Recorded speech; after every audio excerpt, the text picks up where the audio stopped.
जय श्री ओम नमः सिद्धेभ्यः।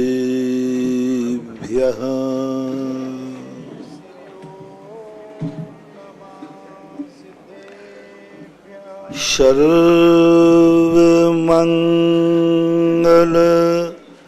मांगल्यम्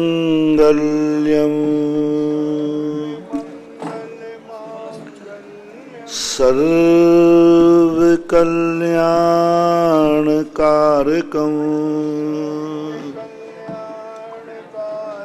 प्रधानं सर्वधर्माणां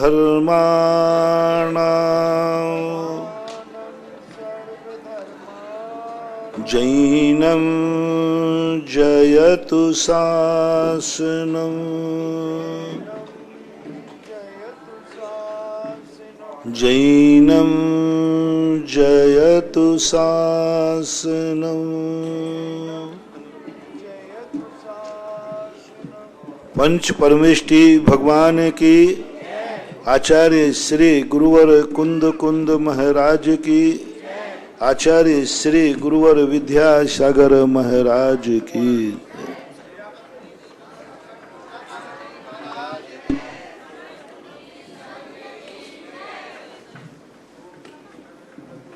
कर्ष प्रसंग अपना चला था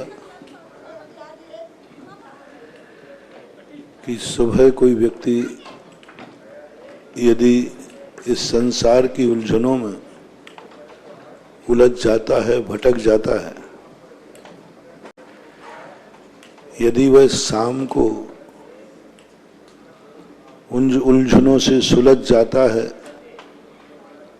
रास्ते पे आ जाता है, तो उसकी भटकन नहीं कहलाती, उस भटकन को माफ कर दिया जाता है।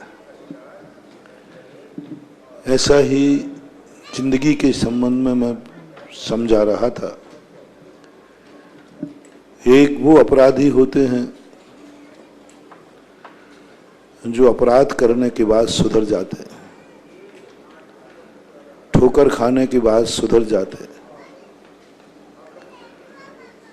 और एक वो अपराधी होते हैं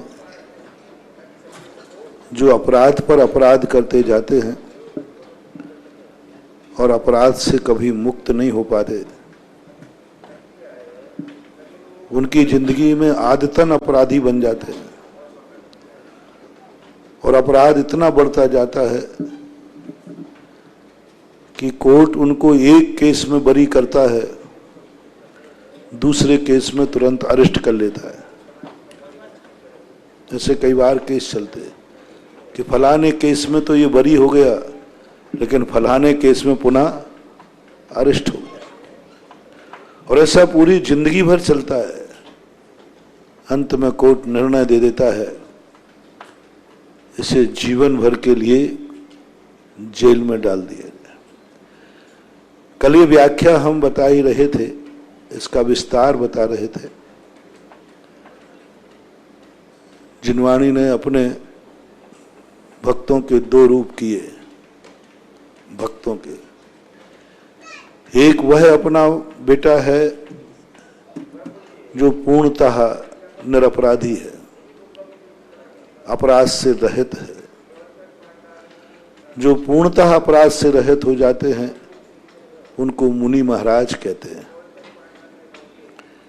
जो सच्चे मुनि होते हैं, जिन्होंने सही में रत्नत्रय ले लिया है, जो 28 मूल गुणों का निर्दोष पालन करते हैं, जो अपने ज्ञान ध्यान तप में लीन रहते हैं, विषय कसायों से रहित रहते हैं, मुहुर मुहुर आत्मानम स्पर्शन सन, बार बार आत्मा का स्पर्शन करते हैं, उन शुद्धोपयोगी मुनिराजों के लिए प्रथम बेटा माना जिनवाणी में कि ये तो पूर्णतः निरपराध है, उसके अंदर किसी प्रकार का भय नहीं होता। इसके बाद दूसरा बेटा आता है गृहस्थ का। तो गृहस्थ के लिए कहा तुम अपराध तो करना, क्योंकि तुम करोगे, तुमसे होंगे, पर उस अपराध में इतने ही अपराध करना जिससे तुम जमानत पे छूट जाओ। और बड़ा अपराध करो तो सजा तुम्हें जीवन भर की न मिलके कुछ समय जेल में काटाओ, फिर घर लौट जाओ। घर से गए हो तो जेल का जीवन बीच में जेल होके आ जाओ, लेकिन ऐसे जेल में जाना कि जिसकी सजा की मर्यादा हो, सीमित सजा। ऐसा अपराध करो जिसकी सजा सीमित हो, असीम ना हो, मौत ना हो, काला पानी ना हो, जिसकी सजा सीमित हो, 2 साल, 5 साल, 4 साल, 10 साल, 20 साल, 40 साल। बस सीधी बात, मरने के पहले जेल से निकलना है। देखो जिनवानी किस स्तर तक आपको उठाना चाहती है, किस स्तर तक उठाना चाहती, यानी वो ये कह रही है कि मैं तुम्हें अपना बेटा बना लूंगा, बना लूंगी, अपराध करने के बाद भी। बस इतनी सी शर्त रख रही है कि ऐसा अपराध मत करना जिससे मौत ही जेल में हो जाए। कम से कम इतना अपराध में गुंजाइश रखना कि मरने के लिए तुम जेल से बाहर आ जाओ, बस, और कोई ज्यादा नहीं। क्योंकि जन्म के समय तुम जेल से बाहर थे, तो मौत भी तुम्हारी जेल से बाहर होना चाहिए। बस इतनी सी बात। जन्म तुम्हारा जेल से बाहर हुआ था। इतने लोगों में बताओ किनका जन्म जेल में हुआ? वो एक अपवाद है कृष्ण जी का, बाकी आज तक कभी किसी का जेल में जन्म नहीं हुआ। क्योंकि जेल में कैसी व्यवस्था ही नहीं है। वो एक जेल नहीं था, वो तो निरपराधी को जेल दिया गया था। निरपराधी को जेल दिया गया था, अपराधी को जेल नहीं था। अपराधी जो जेल में जाते हैं, जेल में व्यक्ति पति पत्नी बन के नहीं रह सकता। जब पति पत्नी बन के नहीं रह सकता तो माता पिता बनने का सवाल ही नहीं। वो तो एक बात, वो तो एक घटना, दुर्घटना थी। देवकी और वासुदेव कोई अपराधी थोड़ी थे। जब प्रकृति कहती है तुम्हारा जन्म जब जेल में नहीं हुआ, तो बस मेरी एक ही शर्त है, तुम्हारी मौत जेल में नहीं होना चाहिए, बाकी मैं तुम्हें संभाल लूंगा। मैं कह दूंगा कि ये भी मेरा बेटा है। जिनवानी जमानत लेने को तैयार है ऐसे लोगों की, जिन्होंने ऐसा अपराध किया कि मरने के पहले वो जेल से बाहर आ जाएंगे, जेल के बाहर मरेंगे। अब कितने अपराध की छूट दे दी, कितने अपराध की। उसके बाद भी कह रहे नहीं मैं जमानत लूंगी, मेरा बेटा है। लेकिन दुनिया में कुछ ऐसे लोग होते हैं कि जिंदगी की अंतिम श्वास तक अपराधी करते जाते। ये तो मैं एक समझाने के लिए उदाहरण दिया जेल का, जिससे तुम्हें समझ में आ जाए। ये तो राष्ट्रीय जेल है, ये तो राजनीतिक जेल है, ये तो सामाजिक जेल है, ये तो कानून का जेल है। धर्म का जेल कहां है? धर्म शास्त्रों ने जेल किसे कहा? ये तो कानून ने कहा कि भाई डिस्ट्रिक्ट लेवल पर ये जेल है। लेकिन धर्म ने जेल किसे कहा? धर्म के ग्रंथों में जेल किसे कहा? तो उन्होंने कहा घर कारागृह। जो तुम घर मान रहे हो, शास्त्रों में उसे जेल कहा। वनिता बेड़ी बेड़ी तुम्हारी स्त्री को कहा, स्त्री को पुरुष का कहा। परिजन हैं रखवाले, जो परिजन हैं, परिवार वाले हैं, वे जेल के चौकीदार, पुलिस वाले हैं, गार्ड है। अब ये तीन चीजों के साथ तुम्हारी जिंदगी है, और तुमने बीच में कितने अपराध कर डाले, कल मैंने बड़ा डिटेल में बताया था, और वो विस्तार बता ही रहा था, इसमें बीच में कूलर आ गया था वो बता ही रहा था, कूलर आ गया, पर अपना प्रवचन उधर मुड़ गया था। कितनी बात, हिंसा करने की छूट तुम्हें जिनवाणी ने दे दी। विरोधी हिंसा, उद्योगी हिंसा, आरंभी हिंसा, पाप है हिंसा, पाप है हिंसा। फिर भी उन्होंने, जिनवाणी ने कहा कोई बात नहीं।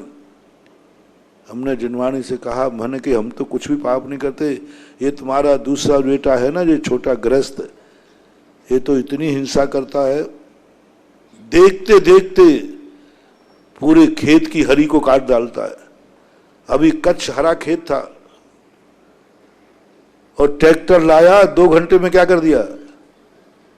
अरे माँ, ये तो बहुत अपराधी, आप देखने रहे, आपको बुद्धू बना रहा है। हम लोग देखो माँ, एक भी कुछ भी एक हरी का तिनका नहीं तोड़ते, और ये एक बदमाश बेटा है माँ आपका, एक छोटा गृहस्थ, ये बहुत बदमाश है। ये आपके सामने मम्मी मम्मी करता है, ये खेत पे जाकर देखो कबाड़ा कर रहा इतनी घास काट दी, पेड़ काट दिए, कुएं भर पानी खेत में डाल दिया बिना छना। मैं तुम्हारी शिकायत कर रहा हूं, भाई भाई से थोड़ी थोड़ी ईर्ष्या भी करता है। हाँ, मैं बड़ा भाई हूं, तुम छोट भैया हो। और माँ कौन है अपनी दोनों की, बोलो? जिनवाणी माँ। तुम्हारी भी माँ जिनवाणी है, मुनि महाराज की भी माँ जिनवाणी है। और जब माँ दोनों की एक है और एक भाई गड़बड़ करे, फिर भी वसीयत का हिस्सा बराबर लेवे। हाँ, बराबर का हिस्सा, दोनों बेटे हैं ना, तो फिर एक तो शिकायत करेगी। मैं एक पत्ता नहीं तोड़ू तो भी मुझे उतना ही, और तुम पूरा खेत काट डाला तो भी उतना ही शिकायत करूंगा। कितना पानी, मैं तो छना क्या, गर्म पानी लूं, और तुमने पूरा कुआं खेत में बिना छने डाल दिया। अग्नि का तुम्हारा कोई पार नहीं, हिंसा ही हिंसा। बता दो, गृहस्थी में ऐसा कौन सा कार्य है जिसमें हिंसा नहीं होती हो? आपकी माइंसों में बोल दो ना जल्दी, मालूम तो मुझे है हिंसा है कि नहीं। अरे कई बार मनुष्य तक मर जाते, पत्थर गिर गया, हिंसा। एक भी व्यापार नहीं है जिसमें कोई कहीं ना कहीं से प्रत्यक्ष और परोक्ष रूप से हिंसा न हो। परोक्ष रूप से होगी। सोने चांदी का व्यापार है तो कहीं ना कहीं तो अग्नि जलेगी, तभी तो तपेगा। संसार में एक भी सटकर्म में व्यापार नहीं है जिसमें हिंसा नहीं होती हो, और 24 घंटे चलती। झूठ बोलना तो आपके लिए ऐसा माफ है कि कुछ पूछो मत। मुझे बिल्कुल भी नहीं। थोड़ा भी झूठ बोलूं तो मां ऐसा कान ऐठेगी, तूने झूठ क्यों बोला। मैंने कहा मां, मैंने तो जिंदगी में एक ही बार बोला, ये तो दिन भर झूठ बोलता है, आप इसको एक बार भी नहीं डांटती। हम मुनियों की बड़ी हालत खराब है। जितना हम तुम्हें डांटते हैं ना, ये तो कुछ भी नहीं है हमारे लिए। जिनवाणी कान पकड़ती है, ऐसे ही कान नहीं, मैं तो वैसे ही कान पकड़ता हूं, वो हमारे कान तो कंकड़ लगा के पकड़ती है, कंकड़ लगा करके। पहले वो गुरुजी होते थे ना, वही कंकड़ लेकर के कान को। तो जिनवाणी माँ हम मुनियों के तो कंकड़ लगा करके कान ऐठती है। तूने झूठ क्यों बोला? कोई बहाना नहीं, कोई कारण बताओ, नोटिस नहीं, कारण तो बताना ही नहीं, उसके लिए कोई जमानत नहीं। मुनि के लिए कोई जमानत नहीं है। कोई मौका नहीं जमानत का। पूज्यवर उमा स्वामी महाराज ने तत्वार्थ सूत्र के अंदर महाव्रतों के अतिचार नहीं लिखे, अणुव्रतों के अतिचार लिखे। आपने कोई नियम लिया है, उसमें दोष लग जाए तो जिनवाणी तुम्हें बचा लेगी, कानून है, जिनवाणी तुम्हें बचा लेगी। बहुत अच्छे तरह से उन्हें व्यवस्थित किया, ये दोष लग जाए कोई बात नहीं, ऐसा कर लेना। लेकिन हम मुनियों के लिए पूरे तत्वार्थ सूत्र में महाव्रतों के अतिचार नहीं लिखे। कोई अतिचार नहीं, तुम्हारे लिए कोई माफीनामा है। अतिचार है, तुम्हें कोई सफाई का मौका नहीं दिया जाएगा, तुम्हें दंडित किया जाएगा। ग्रस्त को मौका दिया जाता है कि ये गलती तुमसे क्यों हुई, क्यों हुई तुमसे गलती। बोले महाराज जी इसलिए गलती हो गई कि मैं मर जाता तो सारा परिवार अनाथ हो जाता, बच्चे छोटे छोटे हैं, दुकान में भी माल भरा हुआ। ये तुम्हें नोट। अब हमसे पूछा तुमने ये झूठ क्यों बोला? बोले मैं मर जाता तो बोले तू मर जाता तो तेरा कौन सी अंगाड़ी पिछाड़ी है बता देते, मर जाता तो समाधि ले लेते, झूठ क्यों बोला? गजब का पूज्यवर उमा स्वामी महाराज ने तत्वार्थ सूत्र की ये व्याख्या मुझे समझ में नहीं आई। श्रावक के अतिचारों का वर्णन किया, ये हो जाए तो तेरा तो कोई बात नहीं, थोड़ा दोष लगा है। लेकिन मुनि महाराज के व्रतों का कोई अतिचार नहीं, अतिचार है ही नहीं उनका। उन्होंने कहा कि तूने किया क्यों? मैं कोई कारण नहीं, सीधा अरेस्टी वारंट, जमानत। कुछ क्या अपराध ऐसे होते हैं जिनमें जमानत नहीं होती, होते हैं ना कुछ, सीधा जेल में डाल देते, कोई जमानत नहीं, प्रावधान ही नहीं है। हम मुनिराजों की दशा ऐसे ही है। हम लोगों के द्वारा अपराध होने पर कोई जमानत नहीं है, कुछ भी नहीं, कोई जमानत नहीं, सीधा दंड। आई एम सॉरी पुलिस का कोई गुंजाइश ही नहीं है, सीधा दंड है, सीधा प्रायश्चित है, सीधा कुछ भी नहीं। आपको सजा, तुरंत सजा है। और ऐसा भी नहीं कि कोई वकील लगा सकूं, वकील लगा सकूं, बहस कर सकूं, ना वकील लगाओगे ना बहस करोगे, बस अपराध पाया गया, सीधी डायरेक्ट सजा है, डायरेक्ट, कुछ भी नहीं, बहाना भी नहीं, मेरे ये परेशानी थी, ये परेशानी थी, कुछ नहीं सुनूंगा। मुनि की दशा ऐसी है। तुम झूठ क्यों बोले? क्यों शब्द नहीं, तुम झूठ बोले हो बस। क्यों शब्द में तो हमें गुंजाइश है, हम सफाई दे सकते। तुम झूठ बोले हो, अपराधी हो, सीधा अपराधी है। और तुम दिन भर झूठ बोलता है, झूठ मत बोलना, मेरे सही बोलना। ऐसा कौन व्यक्ति है जिसका झूठ बोलने का त्याग है?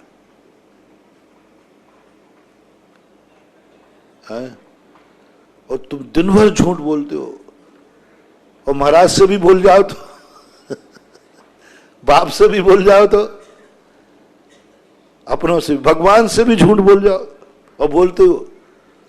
यानी तुम झूठों को भगवान से झूठ बोलो, भगवान जान रहा है ये झूठ बोल रहा है, फिर भी भगवान तुमसे कहता है कोई बात नहीं।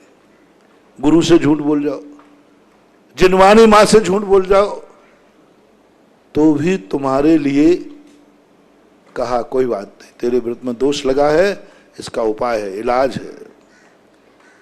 चोरी की बात आती है, कितनी चोरियां करते हो तुम,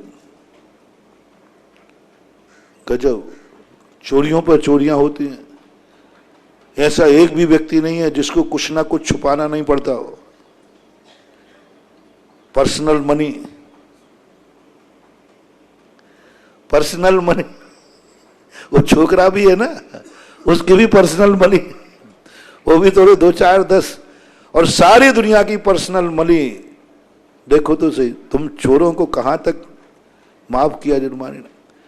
एक भी व्यक्ति ऐसा नहीं है जो कुछ ना कुछ किसी ना किसी से छुपाता नहीं हो। और किसी की बात तो क्या कहें, दुश्मनों से छुपाओ तो छुपाओ, माँ बेटे से छुपा रहा है और माँ बेटे से छुपा रही है। गलत तो नहीं बोल रहा हूं बेटा लोगों? कितने कार्य तुम्हारे करते हो दिन भर में जो तुम माँ पिता से छुपाते हो? होते हैं कि नहीं? हाँ बोल दो, ऐसा कह दो। कितनी बातें हैं जो माँ बेटे से छुपाती है। जिस माँ को झूठ बोलना और चोरी करना नहीं आता हो, उसको माँ बनने का अधिकार नहीं है। झूठ बोलना और चोरी करना नहीं आता हो, वो बच्चे का पालन कर ही नहीं सकती, कर ही नहीं सकती। यदि बच्चे के सामने मां ईमानदार हो जाए, बच्चा मर जाएगा। क्या नहीं पड़ता है उसको, बाबा ले गया। बोलो, ऐसा मौका हर मां को आता है कि नहीं? बेटा से बोलना पड़ता है, क्योंकि बेटा मानने को तैयार नहीं। झूठ बोलना पड़ेगा, चोरी करना पड़ेगा, छुपाना पड़ेगा, सबसे छुपा दो। भगवान से इतना झूठ बोलते हो तुम लोग। तुम्हारी पूजाओं में देखता हूं, मैं कछु नाही कियो जी, मन माने दुख दे, काहू से नाही डरे जी। हे भगवान, ये कर्म बड़े दुष्ट, मैंने तो कुछ किया ही नहीं है और ये दुष्ट कर्म मुझे दुख दे रहे हैं। सपा शुद्ध सफेद झूठ है। बिना किए हुए कर्म कभी सजा दे ही नहीं सकता। कर्म एक इतना ईमानदार व्यवस्था है जो कभी बिना किए को कभी सजा नहीं देता। और तुम भगवान के सामने क्या कह रहे हैं कि हे भगवान, मैंने कुछ नहीं किया, ये कर्म मुझे कष्ट दे रहे हैं, इनको आप निपटाओ। झूठ, सफेद झूठ। और गुरुओं के पास तो तुम कितना झूठ बोलते हो, भगवान ही मालिक है। बात बात में झूठ। अभी थोड़ी सी हम दान की बात करें, महाराज हमारे पास तो कुछ है ही नहीं। हमारे आचार्य जी के सामने एक व्यक्ति ने ऐसा झूठ बोला। सन 1980 की घटना है, लगभग 80 या 80 की होगी, 80 या 82 की, दो में से कोई, नैनागिर में थे। वहां एक समोषण मंदिर बन रहा था। तो लोगों ने एक क्या है, सेठ जी को लाए पकड़ करके, कमेटी वाले। बोले महाराज जी, हमारे गांव के बहुत बड़े सेठ जी हैं और सेठ जी ने ये बिल्कुल भी इतना बड़ा समोषण बन रहा है, उसमें 4 मूर्ति बैठती है ना बड़ी ऊपर, एक मूर्ति महाराज जी इनकी तरफ से हो, ये मना कर रहे हैं। तो हमारे आचार्य जी ने कुछ नहीं, सेठ जी की तरफ बोला, महाराज जी इनकी बातों में तो समझते नहीं, महंगाई का जमाना है, बाल बच्चों की पढ़ाई चल रही है, सब खर्चा पानी है। अब हाथ ऐसे कर रहा है वो, हम लोग सब बैठे थे वहीं, हम बिल्कुल नए नए छुल्लक जी थे, बिल्कुल मुश्किल से 15 दिन हमें दीक्षा लिए हुए थे। तो और उसका गिड़गिड़ाहट अभी भी मुझे शक्ल ध्यान है पूरी। महाराज जी मुंह देखना है, महाराज जी गनिका जैसे मर रहा हो, बिल्कुल ऐसा मुंह कर लिया उसने जैसे बिल्कुल अब फांसी चढ़ने वाला। महाराज जी महंगाई का जमाना, खर्चा पानी चलाते कैसा चलता है, ये लोग तो मानते नहीं, इन लोगों को तो हम सेठ दिखते हैं, हम ही जानते हैं कैसे खर्चा चला रहे। आचार्य जी को कमेटी पर बड़ा गुस्सा आया। जिस बेचारे के पास आचार्य जी आप अपने सीधा दे, हम लोगों को तो ये विश्वास है कि तुम्हारा मैं गुरु हूं तो मेरे सामने झूठ तो बोलेगे नहीं, हमारा विश्वास होता है। एक विश्वास है, ग्रस्त मेरे सामने झूठ नहीं बोलेगा, ये हमारा पक्का विश्वास है। इसलिए तो आपके चौके में देखो, इसका प्रमाण क्या है, मैं मानता हूं जितने संसार में साधु है सबको एक विश्वास है कि मेरा भक्त सारी दुनिया में झूठ बोल देगा लेकिन मेरे सामने झूठ नहीं बोलेगा। ये मेरा विश्वास सही है ना? सही है सर, तभी तो तुम चौके में बोलते मन शुद्धि, वचन शुद्धि, काय शुद्धि, आहार जल शुद्ध है। पर आज भोजन ग्रहण कीजिए, हम बिना सीबीआई बैठा ले, बिना जांच पड़ताल किए, किसी से गवाह भी नहीं पूछता भैया ये सही बोल रहा है क्या। अदालत तो गवाह पूछती है और तुरंत तुम्हारे 2 शब्द अंजलि फैला देता हूं, ले लेता हूं। और पता नहीं कहो मन भी शुद्ध नहीं है, वचन भी शुद्ध नहीं हो, काया भी नहीं हो, सब लेकिन कितना विश्वास है साधु को, कोई कारण नहीं बंधु, महत एक विश्वास। अवध ज्ञान लगाने के लिए मना कर दिया, इसने मन शुद्धि, वचन शुद्धि, काय शुद्धि, आहार जल शुद्ध बोला है, क्या पता झूठ बोल रहा हो तो अवध ज्ञान लगा लूं। जिनवाणी कहती नहीं, अवध ज्ञान नहीं लगा है। तीर्थंकर को अवध ज्ञान है, बहुत सारे मुनिराजों को अवध ज्ञान है। 24 घंटे में हर स्थान पर अवध ज्ञान लग सकता है, लेकिन जब आहार को जाते हैं उस समय जिनवाणी ने कहा नहीं, अवध ज्ञान नहीं लगाओगे, अवध ज्ञान से नहीं जानोगे कि ये सही बोल रहा है कि गलत बोल रहा है, ये भोजन शुद्ध है या अशुद्ध है, नहीं कर सकते। अवध ज्ञान है, उसमें क्या बात है। जब तक तुम पूजा कर रहे हो तब तक मैं अवध ज्ञान लगा के पूरी रसोई टटोल लूंगा, उठूंगा थोड़ी, आंख बंद करूंगा मुझे सब दिख जाएगा। अवध ज्ञान में सब झलकता है। आदेश दिया आहार के समय अवध ज्ञान नहीं लगाओगे।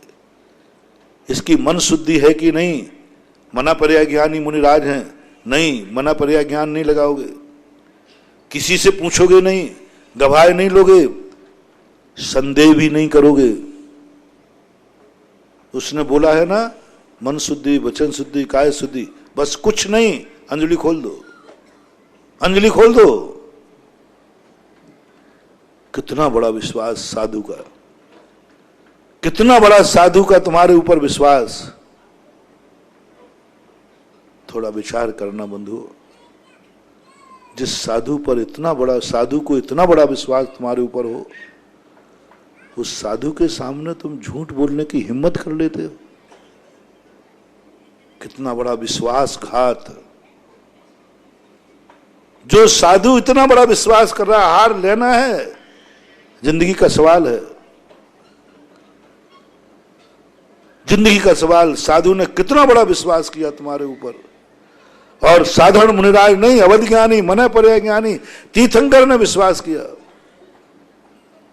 और कुछ नहीं, कुछ सोच, एक मिनट भी नहीं सोच रहा हूं कहीं इसका मन अशुद्ध तो नहीं है, एक मिनट भी नहीं सोचता कि इसकी काया अशुद्ध तो नहीं है, एक मिनट भी नहीं, कुछ नहीं। बंधु, जब भी तुम अपने गुरु के सामने कोई बात छुपाओ, पहला तो मेरा कहना है, माँ के सामने और गुरु के सामने कुछ मत छुपाना, छुपा भी नहीं सकोगे। माँ के सामने और गुरु के सामने हर व्यक्ति नंगा है, मन से भी, वचन से भी और काया से भी। कभी नहीं छुपाना, भूल करके दो आदमियों से कभी मत छुपाना, कभी नहीं बोलना, बोलना ही, कभी झूठ बोलना ही नहीं। मरो तो मर जाना, फांसी मिले तो मिल जावे, लेकिन दो के सामने झूठ मत बोलना, मां से कभी झूठ मत बोलना। कुछ भी कर लेना, कितनी बड़ा पाप कर लेना, कितनी बड़ा अपराध कर लेना, मां के सामने झूठ मत बोलना, दुनिया के सामने बोलना, मां के सामने। एक नियम, मैं बहुत बड़ा नियम नहीं, दुश्मन के सामने बोलना, पड़ोसी के सामने बोलना, मां के सामने झूठ मत बोलना। मुझे विश्वास है तो कितना भी सत्य बोल देगा, कितना भी सत्य बोल देगा, कितनी बड़ा अपराध कर लेगा, मां तुझे फांसी नहीं देगी, गले ही लगाएगी।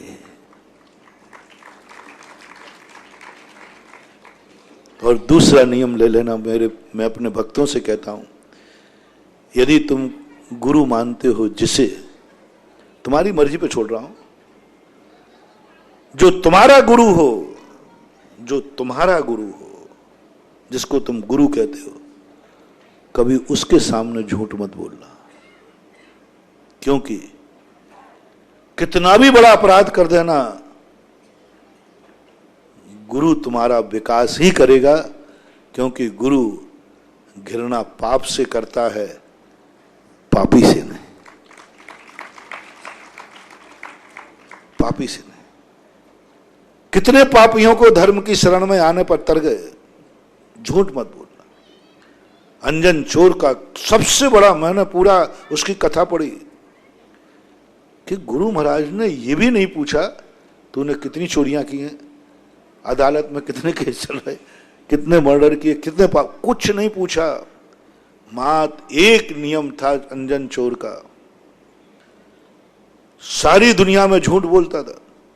बहुत बार राज दरबार में गया, बोले तुम चोरी करते हो, तुम्हारे ऊपर शक है? नहीं, मेरे ने कोई चोरी नहीं की, यदि की है तो गवाह बता दो। उसका कोई गवाही नहीं थी, क्योंकि अंजन चोर था, आंखों में काजल आंच लेता था, वो किसी को दिखता ही नहीं था, सारी दुनिया उसे देखते, सारी दुनिया को वो देखता था, गवाह कभी मिला ही नहीं। बोले क्या सबूत है मैं चोरी करता हूं? मैं नहीं करता। लेकिन जब कैलाश पर्वत के ऊपर गुरु के पास पहुंचा, गुरु से पूछा कौन है तू? बोले चोर। गुरु कहता है चोर कभी अपने आप को एक बार में चोर बोलता ही नहीं। चोर हो, इतना सत्य तुम बोल रहे हो? उसने एक ही बात कहा, गुरुदेव मेरा कल्याण हो सकता है क्या? गुरु ने कहा हो सकता है या नहीं हो सकता, बस एक सवाल दो, तुम कौन हो? उसने कुछ नहीं बताया कि मैं फलाने देश का राजा हूं, फलाने बाप का बेटा हूं, फलाना हूं, ये हूं, दुनिया, नहीं, कुछ नहीं बताया। उसने कहा मैं चोर हूं। बस गुरु मुस्कुरा गए। जो व्यक्ति इतना सत्य बोल सकता है, उसे साधु तो छोड़ो, भगवान बनने का भी अधिकार है। बस एक शब्द से गुरु प्रभावित हो गए, सत्य बोला है इसने। और भी जो प्रश्न पूछे, सब कुछ मैंने ये पाप किया है, बस बोल दिया।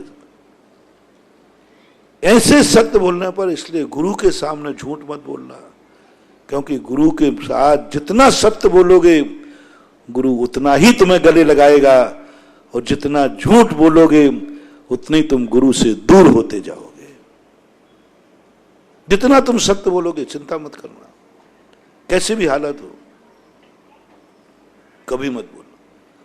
गुरु से कपट, मित्र से चोरी, या हो निर्धन या हो कोड़ी।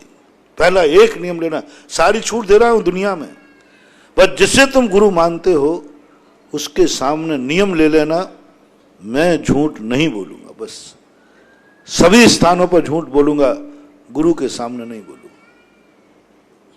बहुत फायदा है मानव, बहुत फायदा। गुरु मात्र एक तुम्हारे सत्य से प्रभावित होकर तुमसे कितनी बड़ा अपराध हो जाएगा, वो तुम्हारी जमानत देकर के तुम्हें बरी करा देंगे। बस गुरु को खुश नमोस्तु करने से मत करो, आहार देकर नहीं, जयकार बोल के नहीं, चमचागिरी करके नहीं। गुरु को खुश करने का कोई तरीका नहीं बंधुओं। ये पूजा पाठ ये खुश करने के तरीका नहीं, ये जयकार खुश करने के तरीका नहीं, ये दान पूजाएं खुश करने के लिए नहीं। आप सब भगवान महाराजों के प्रति खुश नहीं, सच्चा साधु इन सब से खुश होते ही नहीं। यदि तुम्हारा सच्चा गुरु है तो ना वो तुम्हारे जयकार से खुश होना है, ना वो तुम्हारी वैयावृत्ति से खुश होना है, ना नमोस्तु से खुश होना है। तुम उसको सारे सब कुछ कर लेना, वो खुश नहीं होगा। बस एक बात से खुश होता है, गुरु को यदि खुश रखना है तो एक नियम तुम करके दिखा दो, मैं गुरु के सामने कभी झूठ नहीं बोलूं। बस मत करना सेवा। गुरु महाराज ने कभी तुम्हें जानते ही नहीं, और सारा जगत तुम्हें पापी कह रहा है, सारा जगत कह रहा है झूठा है, बेईमान है, कपटी है, छली है, पूरा जगत, यहां तक तुम्हारे माँ बाप भी कह रहे हैं कि महाराज इस पर विश्वास मत करना, ये झूठा है, बहुत बेईमान है, घर में झूठ बोलता है। सारा जगत कह रहा हूं मैं, पूरे 6 अरब की जनता की दृष्टि में तुम बेईमान हो, झूठा हो। बस एक नियम तुम ले लेना, बस गुरु से झूठ नहीं बोलूंगा। ये 1 अरब, ये 6 अरब के गवाह, 6 अरब के गवाह जो कह रहा है तू झूठा है, बेईमान है, और एक तरफ गुरु की गवाह, ये सत्यवादी ईमानदार है। 6 अरब की गवाह कैंसिल हो जाएगी और गुरु की गवाह पास हो जाएगी, तुम बरी हो जाओ। और तुम सारी दुनिया में बेईमान हो, वो 6 अरब जनता गलत नहीं बोल रही है। लेकिन तुम्हारा एक नियम, मैं गुरु के सामने झूठ नहीं बोलूंगा, बस बात खत्म। कितनी बड़ा अपराध हो जाए, हो गया, कितनी मैंने कुछ कर लिया, बस जिस दिन गुरु को यह पता चल जाएगा कि मेरा भक्त सारी दुनिया में सत्य बोलता, झूठ बोलता है, लेकिन इसने नियम लिया है मैं गुरु से झूठ नहीं बोलूंगा, मन से भी नहीं, वचन से भी नहीं, काया से भी नहीं। महाराज जी, आपको मेरी गलत आदतें पता चल जाएंगी तो आपकी नजर में गिर जाऊंगा? नहीं महानुभाव, सच्चा गुरु अपने भक्त के अपराध पता चलने पर नजरों से गिराता नहीं है, नजरों में उठा देता है। बस शर्त क्या है? शर्त क्या है? झूठ मत बोलना। अपराध के कारण नहीं गिरता है व्यक्ति गुरु की दृष्टि में, झूठ के कारण गिरता है गुरु में, अपराध के कारण गिरता है। हमारे शास्त्रों में एक बहुत अच्छा संस्मरण आया, एक शिष्य से बहुत बड़ा अपराध हो गया, गुरु को कुछ मालूम नहीं था, लेकिन शिष्य ने नियम लिया था मैं गुरु से छुपाऊंगा नहीं, और वो गुरु के सामने बोला महाराज मेरे से गलती हो गई, मेरे से अपराध हुआ, ये अपराध हुआ। गुरु आपे से बाहर, तूने ही अपराध किया, तूने ही अपराध किया, जाप तेरा कल्याण। बहुत डांटा, बहुत फटकारा, और डांटने के बाद जाओ प्रायश्चित देता हूं, फलाने जंगल में, फलाने छत पे, फलाने स्थान पर 24 घंटे के लिए ध्यान में खड़ा हो जाओ, धूप में। मान लो यहां है, कह दिया जाओ पारसनाथ की शिलाओं के ऊपर खड़े हो जाओ, दे दिया। शिष्य खुश है, शिष्य खुश है। जब अदालत में सजा मिलती है तो अपराधी रोता है, और जब गुरु से प्रायश्चित मिलता है तो अपराधी हंसता है। बोलो, सजा मिलने के बाद व्यक्ति दुख मनाता है कि खुशी? कोर्ट में अपराध भी किया है मान लीजिए उसने, तो भी सजा पाते समय बचने का प्रयास करता है। देखना गुरु की अदालत और संसार की अदालत में कितना अंतर है। अपराध किया है उसे मालूम है, फिर भी वो बचने के लिए वकील लगाता है, झूठ बोलता है, और जब सजा सुनाई जाती है तो रो पड़ता है। बहुत सारे अपराधियों का अपन पेपर में पढ़ लेते, रो पड़ता है, बड़ी मुश्किल से जाता है जेल में, रोता रहता है। जेल में खाता नहीं, पीता नहीं, क्या क्या नाटक होते हैं। जो 2-4 बड़े बड़े लोग गए जेल में ना, वो सलमान खान गया था ना, वो एक और गया था, वो कोई हीरो और गया था, कोई शस्त्र में पकड़ा गया था ना, वो संजय दत्त पकड़ा गया था। तो रोता था, खाता नहीं था, उसके पेपरों में आते थे कि उसको ये हो रहा, वो हो रहा। और जब गुरु की अदालत में जाता है, गुरु किसी को अरेस्ट नहीं करते। गुरु का नियम है मैं किसी को अरेस्ट नहीं करूंगा, पुलिस अरेस्ट करती है, अरेस्ट नहीं करूंगा, मैं उसके पीछे पुलिस नहीं भेजूंगा। जिसको सुधरना है वो अपने आप आए। उधर पुलिस कहती है जिसको सुधरना है उसको पकड़ के लाओ, सुधारना है, और हमारी अदालत में कहते हैं नहीं, जिसको सुधरना है वो अपने आप आए, और अपने आप आकर के अपराध कबूल करता है। और गुरु महाराज जैसी प्रायश्चित देते हैं, आहा, शिष्य आनंद से भर जाता है। तर गया, दंड मिला, जा खड़ा हो जाओ उपवास में, अन्न जल का त्याग कर और फलाने स्थान पर जाओ। वो रोया नहीं, वो कहता मैं धन्य हो गया, यानी गुरु ने प्रायश्चित दे दिया, इसका अर्थ गुरु ने मुझे स्वीकार कर दिया। और प्रायश्चित को किसमें रखा? तप में। तप धर्म है कि अधर्म है?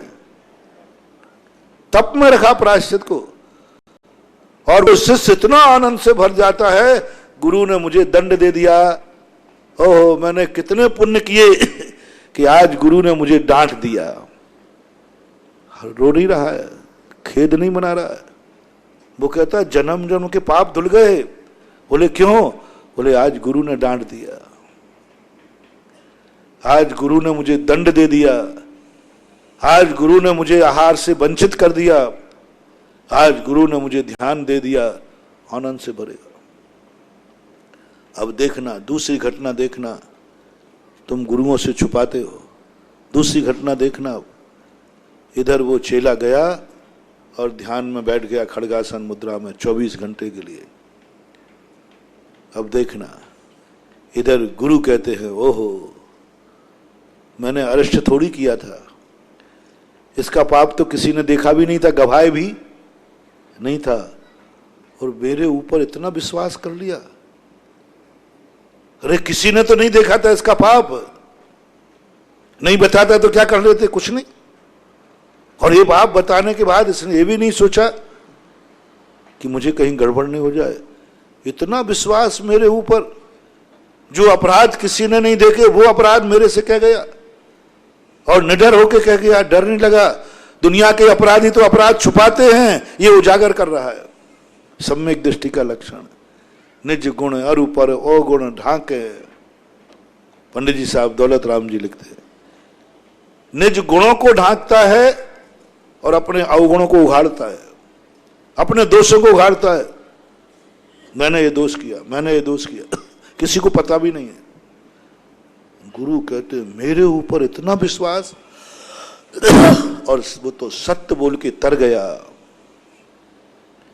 मैं तारने में लगा हूं और ये तर गया। तारने वाला ज्यादा कि तरने वाला महान, दोनों में से कौन है? जो तर रहा है वो ज्यादा महान है, जो तार रहा है वो ज्यादा महान है? जो तर रहा है। ये तो तप में चला गया। मैं प्रायश्चित देने में लगा हूं, ये तो प्रायश्चित ले लिया, ये तो तपस्वी बन गया। और जहां पर उन्होंने ध्यान में भेजा था, वे गुरु महाराज पीछे उठाते हैं और चुपचाप जाते हैं और देख के कहते हो तपस्वी, हे सत्यवादी, हे महातपस्वी, मुझे गर्व है कि मैं ऐसे शिष्य का गुरु हूं।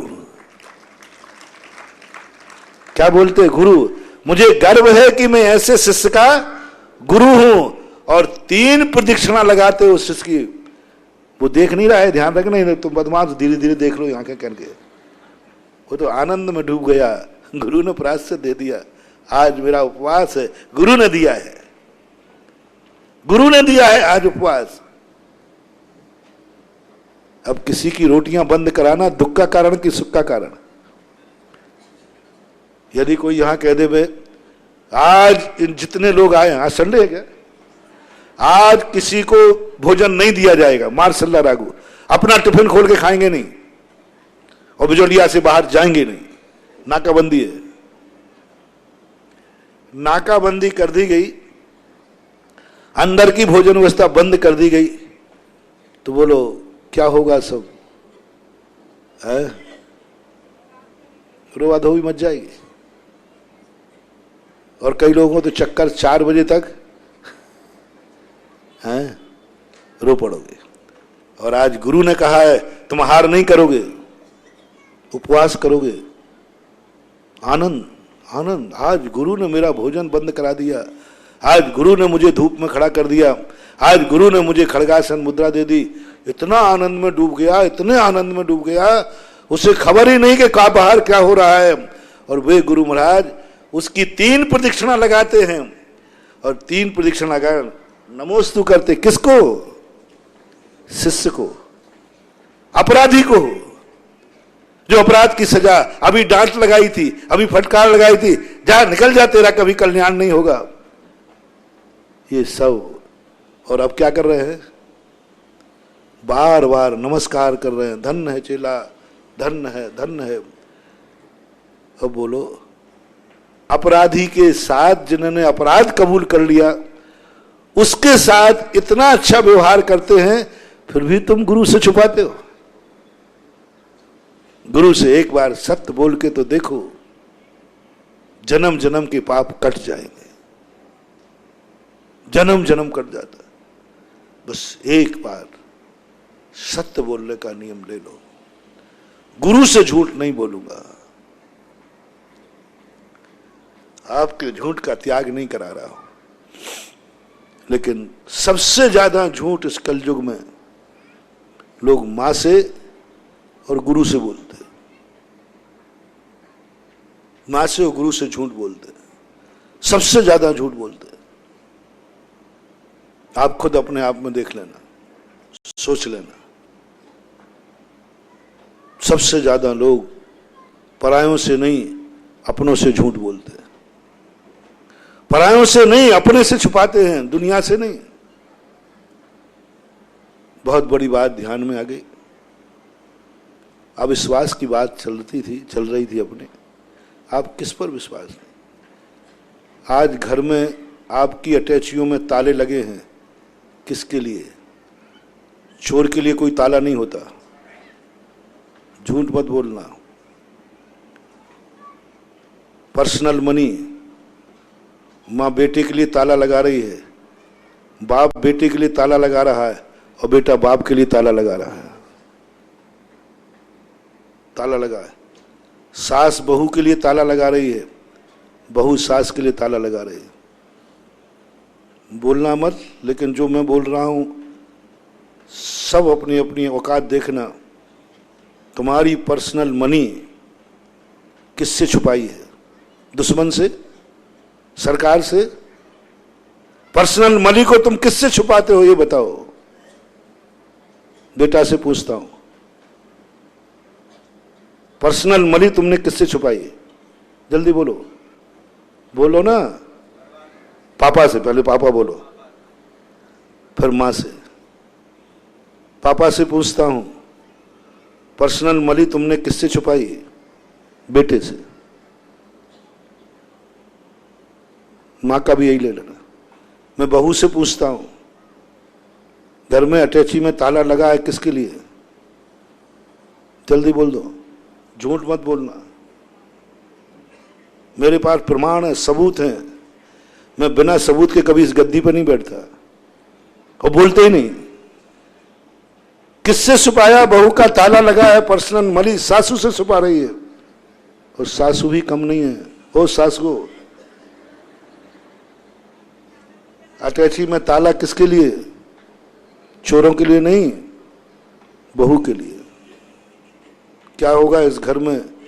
एक दूसरे पर, कोई को किसी पर विश्वास नहीं। हर व्यक्ति से झूठ बोल रहा है, हर व्यक्ति से छुपा रहा है, हर व्यक्ति को ताला लगा रहा है। जब घर में ही चोर हैं, अब उस घर को साहूकार का कहना संभव नहीं। हर व्यक्ति घर में ताला लगाए बैठा है, क्योंकि हर व्यक्ति चोर है। मां की दृष्टि में बेटा, बेटा की दृष्टि में पिता, सास की दृष्टि में बहू, बहू की दृष्टि में सासू। और जिस घर में चोर रहते हो, उस घर की खानदानी इज्जत धूल में मिल गई। वो घर बहुत कम है जिस घरों में कोई व्यक्ति अपनी पर्सनल मनी अपने परिवार से नहीं छुपाता। परिवार के सामने कोई ताले नहीं लगते, परिवार से कोई छुपाता नहीं। खुला है, सबके खुले हैं ताले, सबकी चाबियां एक दूसरे के पास है। उस दिन मानूंगा मैं कि बहू की अटैची की चाबी सासू के पास, और सासू की अटैची की चाबी बहू के पास। दोनों एक दूसरे को चाबी देके जाए, मां ये चाबी पकड़ो, क्योंकि मां है ना वो। बहू ये चाबी पकड़ो, घर की बहू रानी है ना। बेटा बाप को, बेटा को चाबी देके जावे, बेटा बाप को चाबी देके जावे। बोले पिता क्या सबूत? कुछ नहीं। सबसे बड़ा पाप है वह घर, सबसे बड़ा निकृष्ट है। उस घर में एक बार दरिद्रता जरूर आएगी जिस घर में लोग एक दूसरे से छुपाते हैं। भाई भाई से छुपा रहा है, भाई भाई से कटा कर रहा है, भाई को पता ना चल जाए। एक और तुम्हें सबूत देता हूं। आपके पास 1 लाख रुपया है पर्सनल मनी का। घर में 2 महिलाएं हैं, एक मां और एक पत्नी। दोनों में से आप किसको देना पसंद करेंगे? तुमसे पूछा, उनसे नहीं। 1 लाख रुपया पर्सनल मनी का है, घर में मां भी है और पत्नी भी है। किसको देना पसंद करेंगे? बस यही तुम्हारे विनाश का कारण है, यही तुम्हारे बुरे दिन का आने का कारण है जिसका दूध पिया, जिसने माँ ने तुम्हें पाला, जिसके सामने तुम नंगे जन्मे, आज उसी माँ से तुमने छुपाकर पराए घर की छोरी आई, उस पर इतना विश्वास और माँ पर नहीं। कितना परसेंट मान लो, 1,00,000 रुपया पर्सनल मनी का व्यक्ति माँ और पत्नी में से माँ को कितने लोग देंगे और पत्नी को कितने लोग देंगे? परसेंट बताओ भाई, तुम लोग बताओ कितना परसेंट दोनों का? पत्नी को देने वालों का परसेंटेज कितना होगा? बोल भाई, 99%। 1% कोई है नहीं। ये तो इनकी बात है। आप लोग ओ घर फोड़ू, घर में आग लगाने वाली नारी को बदनाम है। नारी घर से पराए घर में आएगी। मैं यही सोच के दंग रह जाता हूं कि जो मां अपने बेटे की शादी करके बड़ी ठाठ से शादी करती, बड़ी ख्वाब से, शादी नहीं होती तो मेरे से आशीर्वाद लेने आती है, महाराज आशीर्वाद दो मेरे बेटे की शादी हो जाए। आते हैं कि नहीं आते? बहुत चिंतित, इतने ठाट बाट के साथ, गाजे बाजे के साथ लाई। मेरा शोध है, लेकिन 1 साल के बाद जिस बहू को गाजे बाजे के साथ लाई, इतनी इज्जत के साथ लाई, 1 साल के बाद वो डायन कैसे हो गई? 1 साल के बाद सासू कहने लगी डायन। जिस शादी के लिए मर रही थी वही मंदिर में बुराई करती है, ये बहू नहीं आई है, घर के नरक बना दिया, डायन आई है डायन। गजब, मैंने खुद अपने कानों से सुना, मेरे सामने कहा महाराज जी डायन आई है। मैंने कही तुम तो शादी का आशीर्वाद मांगती थी। अरे महाराज मैं क्या जानूं, डायन 1 साल पहले वो तुम्हें कितने सम्मान से लाई। बोलो भाई, माता पिता अपने बेटे की शादी किस ठाट बाट से करते हैं? कर्जा लेकर भी करते, कसर नहीं छोड़ते। 1 साल के बाद क्या हो गया कि वही सासू उसको डायन कह रही है? जो भी शब्द बोलते हो, इस पर कभी तुमने शोध किया? महाराज जी मेरी माँ, सासू माँ बहुत बुरा बोलती है, डायन बोलती है, मंदिरों में बुराई करती है, और मैंने सुना है कि आपके सामने भी मेरी बुराई की थी। तो मैंने कहा हाँ की थी। तो महाराज जी देखो ये अच्छी बात है क्या? मैंने कहा अभी नहीं बोलूंगा, मेरा थोड़ा अलग ढंग का सोच है। एक बार बाजार में एक माँ लुट गई, तो लोगों ने कहा कि चोर को पकड़ो, एसपी का इस्तीफा लो। मैंने कहा नहीं, उस बेटे को पकड़ो जिस बेटे ने मां को घर से निकाल दिया है, उसको पकड़ो। चोर को क्या पकड़ते हो? चोर को क्या पकड़ते हो? किसने डायन कहलवाया तुम्हें? क्यों कहा? मैंने इसका शोध किया, कम से कम नहीं तो 50 सासुओं से पूछा, जो जो इस प्रकार की शिकायत करके आई लाई मेरे, महाराज जी मेरी बहू बहुत उल्टी आई है, बहुत उल्टी आई, सब मिटा दिया। तो मैं तुरंत पूछता हूं कारण क्या? कारण क्या? क्या बात हुई? कब से ये डायन लगने लगी तुम्हें? तो एक ही शब्द आया, बोले महाराज इसने अब हमारे बेटे पर जादू कर दिया, सम्मोहन कर दिया। पता नहीं कौन सी घुट्टी पिलाई कि बेटा मेरी तरफ देखते ही नहीं है, मेरे से बोलते ही नहीं है, मुझे 2 पैसे भी नहीं देता। और उसके पहले मैंने कहा महाराज जी, उसके पहले घर में आते ही मम्मी मम्मी चिल्लाता था, 1 मिनट नहीं दिखूं तो आकाश पाताल एक कर देता था। मां ये सही बोल रही है ना? शादी के पहले मां चिल्लाता, वहां बैठता, जहां आता था आके बैठ जाता था, 2 बातें करता था, और जो भी कमा के लाता था सब मुझे सौंप देता था। शादी के पहले तुम घर में किसको ढूंढते हो, किसको देखते हो? और झूठ मत बोलना, शादी के बाद तुम घर में आते ही तुम्हारी आंखें किसको देखती है? जो है तो बता दो, वो तो मालूम तो मुझे सब है, सही बोलने वाली मामला है। किसके हाथ का पानी पीना पसंद करोगे? किसके साथ बैठना पसंद करोगे? किसके साथ बोलना पसंद करोगे? यदि एक साड़ी लाए हो तो किसको देना पसंद?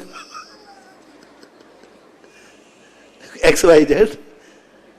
बस मां देख रही है, बेटा बहुत बड़ी शक्ति है, उसका बहुत तजुर्बा है। मेरे बेटे को क्या हो गया?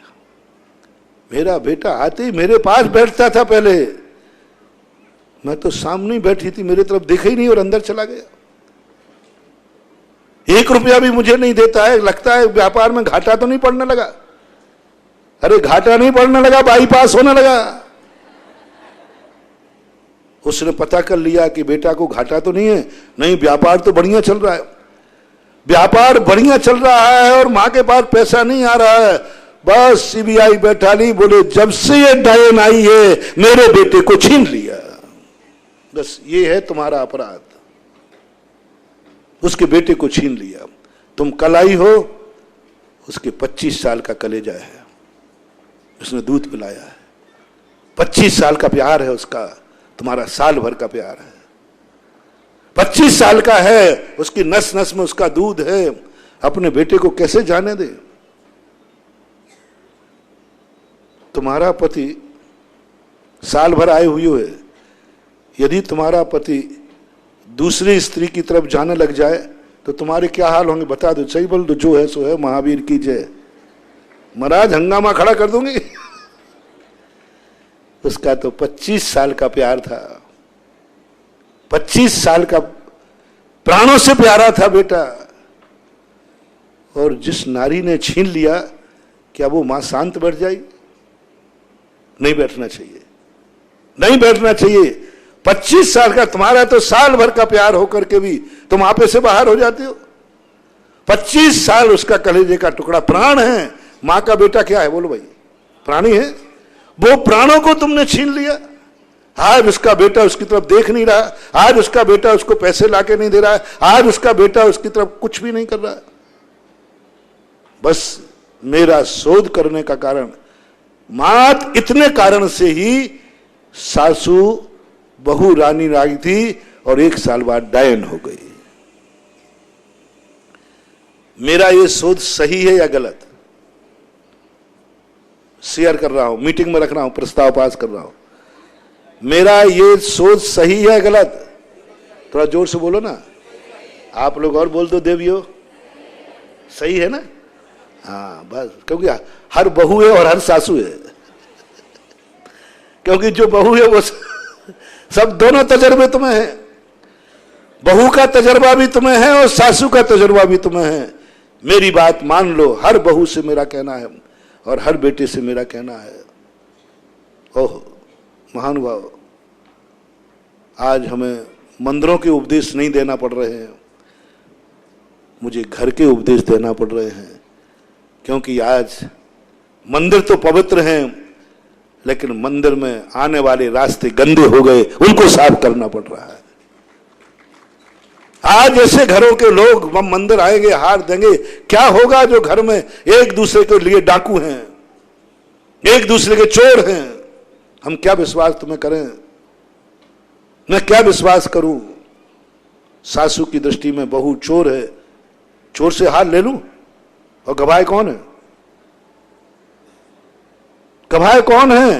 कोई दुनिया चोर नहीं कर रही है। आप बताओ भाई, चोरों से हार लेना चाहिए या नहीं? जल्दी बोलो ना। नहीं लेना चाहिए। और चोर सिद्ध हो जाए तो?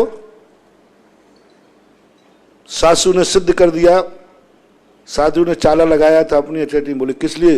मुराद जी बहू बहुत आगे की है। अब सासू की गवाह मानू या नहीं? जिस सासू ने गवाह दे दिया मेरी बहू चोर है, उसको चौके में आने का अधिकार नहीं है।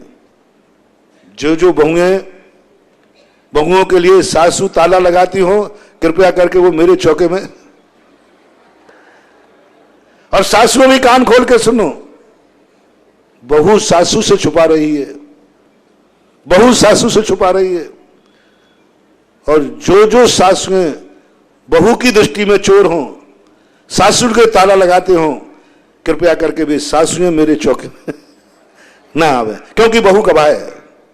और यही बाप बेटे में लगा लेना, बेटा बाप से छुपा रहा है पर्सनल मनी, बाप बेटे से छुपा रहा है, ऐसे चोरों को चौके में आने का अधिकार नहीं है। बाप की दृष्टि में चोर, बाप गवाह है तुम्हारा चोर। घर में सब एक दूसरे के चोर हो रहे हैं, क्या करोगे चौका लगा करके?